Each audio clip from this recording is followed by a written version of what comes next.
Gracias. Siempre la parte logística, Francisco, el único.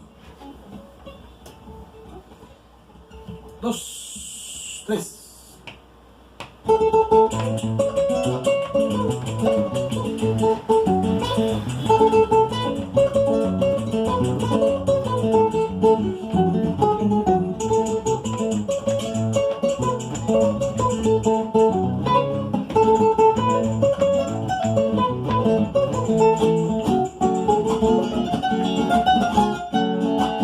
Desde muy lejos he llegado para admirar de Chuquibamba.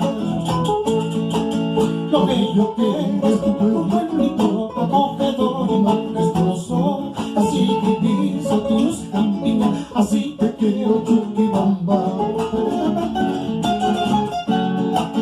Por tus campiñas, de fértil tierra, te lo ponemos todo todo. Así te eres mi linda tierra, de fuertes truenos estruendosos. Así te quiero, tierra perfecta, y señora de Chuquibamba. Oh.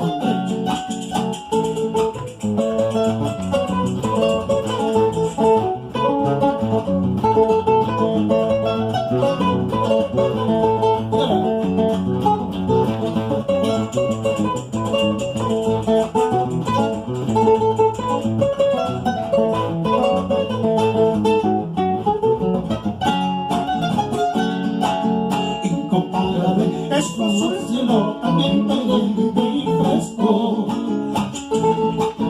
Tu bello sol radiante intenso, tu cielo hermoso es claro y bello, y tus campiñas tan hermosas con bello verde su aguacero. Yo ruego a la madre natura que te mantenga linda y bella,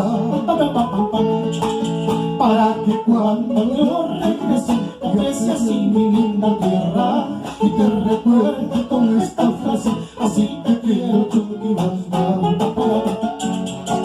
Y te recuerde con esta frase: así te quiero Chuquibamba. Y te recuerde con esta frase: así te quiero Chuquibamba.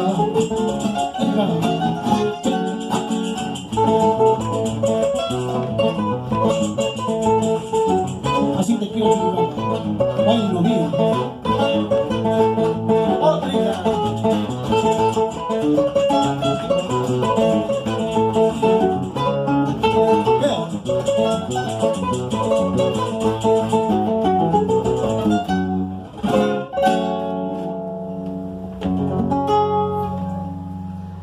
Ahí mete la soledad.